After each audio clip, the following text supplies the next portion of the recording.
It is a Wednesday, so you know what happens on Wednesdays. It's time for Overrated or Underrated. Overrated or underrated, you know how it works. You give us topics, and we tell you if they are overrated, underrated, or on the off chance, perfectly rated. We bring in producer Josh Elliott Wolf. Hello. We will start with this one from Jesse. Anthony Beauvillier in the top 6. Overrated or underrated? I would say, underrated. He performed pretty well in that role last year. I'd say overrated. Yeah? Yeah. And the reason why is he's not quite like he does a lot of things well and he's speedy, and I think he's a better fit in the top 6 than, obviously Garland and some other guys on this team, but he's not aggressive enough on the forecheck. He's not good enough defensively. Mm-hmm. And he doesn't really score quite enough. He's a nice player. I like him. But I think he'd be good to be on your third line. So the league has started to sort of devalue the middle 6 winger a little bit. That's what I would say. That's good, but not great. Yes. At any one thing. But again, he's a better fit. Yes. And he makes less money than Garland playing those spots because he can do those things they want in the top 6 better. Mm-hmm. But the notion that he's a top 6 forward, overrated. So in his time with the Canucks, 33 games, he had 9 goals, 11 assists, 20 points, which was the exact same production he had with the New York Islanders, but in 49 games. So after the trade, he was much more productive, obviously played in a bigger role, played about a little over a minute more on average per game when he came over to the Canucks. And, he had a little bit of success on the power play, but it was sort of the fit that he had with Elias Pettersson and Andrei Kuzmenko that saw him have a boost in production from his early days with the Canucks.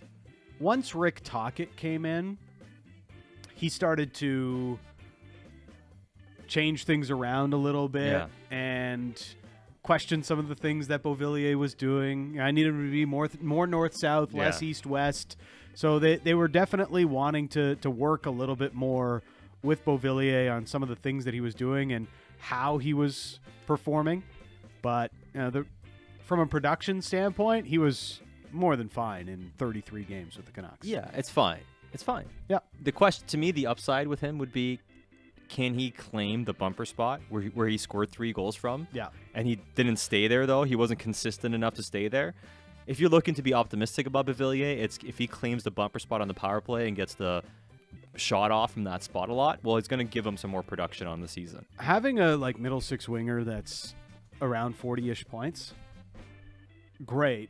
But I need you to give me something more than that, right?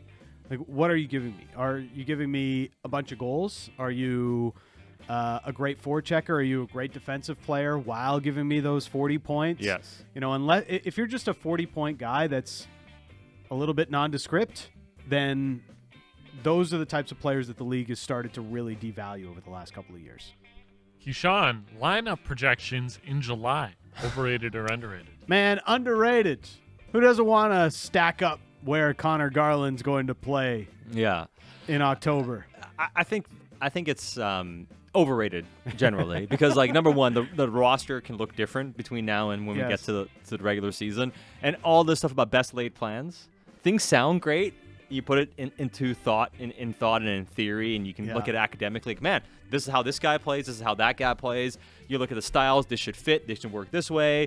Whatever. And then you get the guys on ice, and it's they don't work together. Yeah. So it's There was one that was so obvious to everybody that actually worked as a home run. It was Chris Tanev and Quinn Hughes together. Yeah. And everybody put that we together. Spent the whole offseason being it's going to be Quinn Hughes and Chris Tanev. And it was obvious. It was Quinn Hughes and Chris Tanev, and they were great together. Yeah. On defense, we don't know who's going to play with Quinn. We don't know who's going to play with Hronek, so it's all up in the air. And I'd say, honestly, guys, the top 6, I think Kuzmenko, Pettersson, and I think Miller, Besser. In the top, I think that's a duos. Yeah. Everything else, I think, is very much in flux. Well, remember last year, Boudreau was talking about it from anytime we spoke to him in the offseason, from the first days of training camp, this is what I want my top 9 to be. These are my line combos. And it's okay. Lasted, what, 1 game? Yeah, exactly. Good luck. Next one, Hockey Gal. Prospect camps. Overrated or underrated? Oh, I mean, in terms of learning something, overrated. Yeah. You know, I mean, a few years ago, Höglander was the biggest star. And, you know, he's done fine, right? And then there were guys like Carson Vogt who dominated and everything. And it's like, okay. At the end of the day, it's just a development camp.